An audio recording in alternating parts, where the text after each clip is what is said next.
Hello, it is June 11th, 2018. I have not made one of these in fucking forever. No, that's a lie. I made one of these like 3 weeks ago, and I was just rolling around on my bed bullshitting about how bored I was and how much I've been working so much more and the whole Elkhart fucking pool. And I was like, nah. So I never posted it. But, I don't know. Resources. You get stretched all thin and fucking, maybe not 2 steps forward, 1 step back, but like, 1 step to the side, like one of those dances with the. I don't know what I'm talking about today. I mostly wanted to do this because I haven't done one in a while. So I should have probably thought out what I wanted to say, what was on my mind. Life is good. I'm doing all this writing shit. I've been journaling for freaking forever, and I got a lot of good material. I got a lot of just crap. Just, hey, this is my day. This is the train I'm on. This is some bullshit. Or, hey, this is a really good run. That kind of thing. Just recapping. Hey, I went to see this movie, and I spent time with Emily, and I saw my sister, and blah blah blah blah blah. And some of it's okay, but it's mostly just diary, dear diary. But sometimes I'll write stuff and I'm reading back through it later and I'm like, whoa, that's really cool. Like, I'll say something slightly profound. And so I reached out, 2-3 weeks ago now, to Ken Schneck. He's an author from Cleveland who is actually from New York, and it's a thing. Anyways. He wrote this book, and I liked the book. I liked it a lot. It was a collection. It was a couple of journals, 4 or 5 days worth here, 6 or 7 days there, 2 or 3 days there. He went to Uganda. He did a bike ride for raising money for AIDS awareness and research. He went to Big Sur for a big growth and personal wellness retreat thing, and it all takes place a week here, 2 years go by. A week here, another year goes by. A week here, 3 years go by. But it all sort of tells this kind of really cool narrative. It all is telling the same story, even though they're all very different stories, because it's all about him and his growth as a human. And so he was the only author I know, and so I reached out. I was like, fuck it, whatever, we're Facebook friends now, because I had commented on the Fears Confection. She had put something about it because he was local and he's doing the thing, and I was like, I read it, hey, I just finished it, I liked it. I was like the first person to comment on it, and then Ken responded to me. He's like, hey, thanks, it's always good to meet a fan or whatever, and so we're Facebook friends. I reach out. He gave me a couple of tips. He cleared up a couple of points I'd been thinking about, I wasn't sure what I needed to do or what I wanted to do even. But he brought up a couple of things that was I was thinking about something similar, but I like that. That makes sense. Maybe I'll follow through with what I had and try my best to get there. And hey, I was thinking I'd like to get into a literary kind of a circle. Hey, there's got to be local poets, and there are. I've found a couple of now, or local amateur what do you call them, journalists, for newspapers and shit. And there's got to be a little sit down kind of somewhere in Toledo. It's a big city, and something like that, or amateur writers. There is one of those, a writers guild. They do short stories and stuff like that. And I'm like, yeah, and sit down and hang out and read some of their stuff, and maybe take a little bit of what I've been writing and submit that and that kind of thing. And just be with people who like writing and like books, and And he said the number one thing he did was take a class. I was like, well, fucking yeah. Now, don't get me wrong, it's going to be difficult for me to take a class. For the same reason it'll be difficult for me to get with one of those groups. My job. I'm in Elkhart right now. But it's not wholly out of the realm of possibility. I could do something like that. So, it's on my list. We'll see. And also putting together my old stuff, just putting it all in one place, because you have these notes here, and you have stuff on the phone and on Facebook and in the book, and take the stuff that you do that you do think is important, that you do feel was real writing, put it together, see it all next to each other, see what you really feel about it. Because when there's been no editing and it's just, November the 4th and all of that background and all of that outside noise that isn't part of telling whatever your narrative is, whether it's a story with characters or just talking about your day, there's narrative. There's a story being told.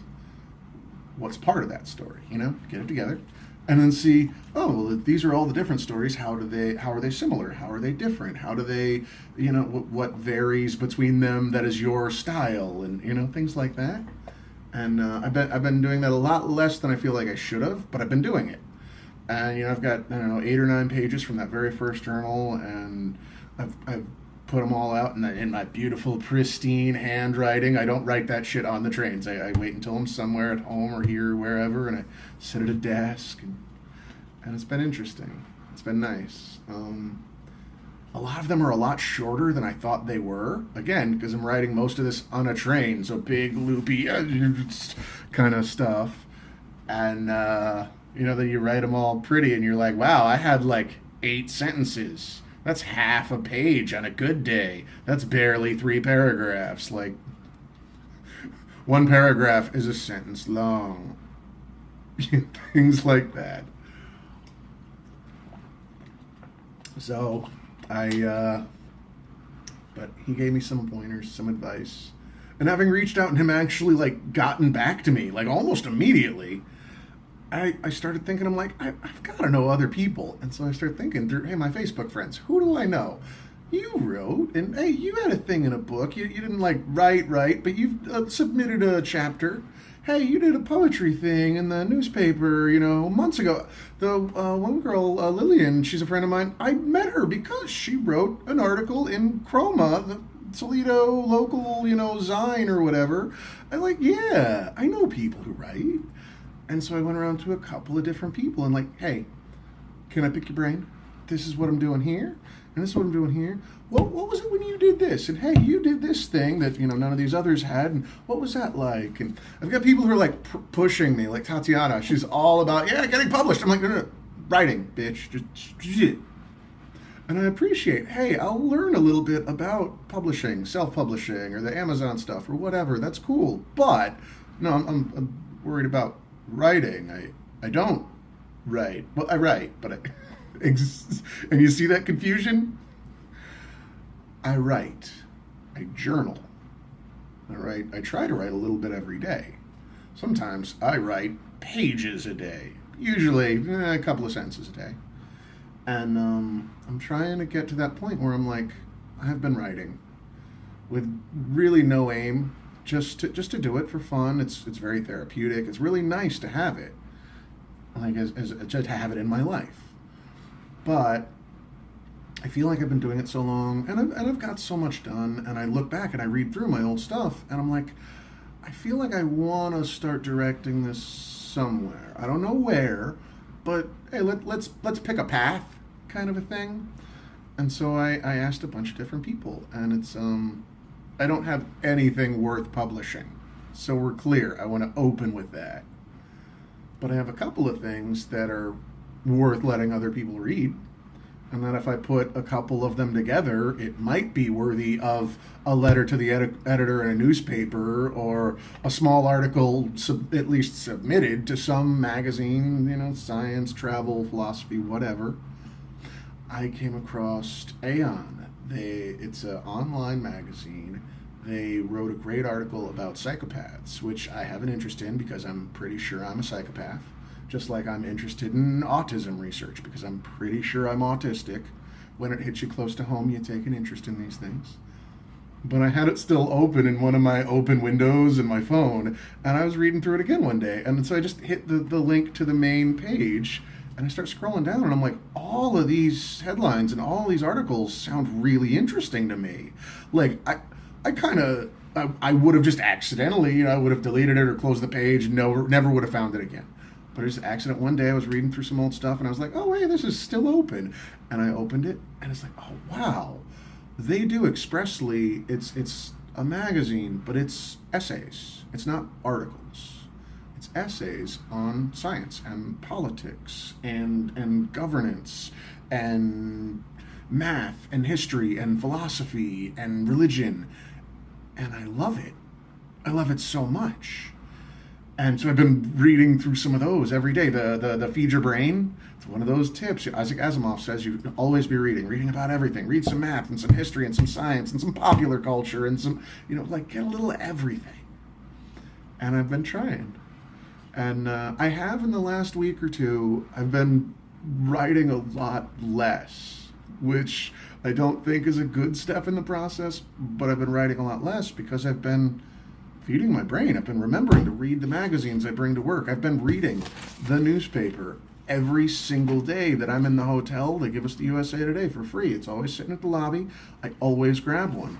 Usually I'll grab one when I come in and I'll grab the other on the way out and read it on the train, when we're waiting for signals or whatever.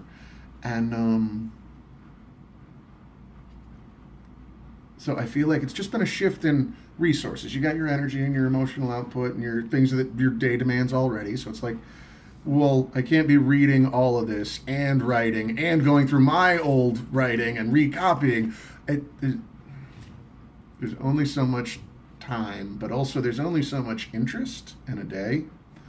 And I can't study all day. I know me. I don't have the wherewithal to focus. So, you know what? With a newspaper, if I can stay focused on reading about the world 10 minutes, 15 minutes in a day, while I'm having breakfast, but I do it every day. If I can remember, hey, we're sitting at a stoplight, pick it up.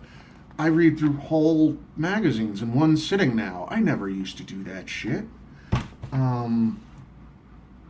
So slowly I'm building little aspects of focus. Now I can't read 2, 3 magazines and a newspaper and then write 6 pages. Not going to happen. But I can read through the whole magazine and then write a couple of sentences on shit I read. And then I can pick up the paper and just sort of flip through, skim through, not really reading, but I'm getting the gist, I'm getting the headlines, I'm picking up 1 or 2 articles that I actually want to follow through and write a little bit more. And through the day, I've, read 30, 40 pages and I've written a full page. That's fine. That's fucking fine. I don't need to write pages and pages, mindless dribble for days. I'm still learning, I'm still figuring it out. I'm getting there. I don't know where I'm getting, but I'm finding little paths through the woods or whatever euphemism you want to use. And God, I've been going on for 12 minutes. So I am going to let this go for now. This is good. Yeah, that's everything. Bye, guys.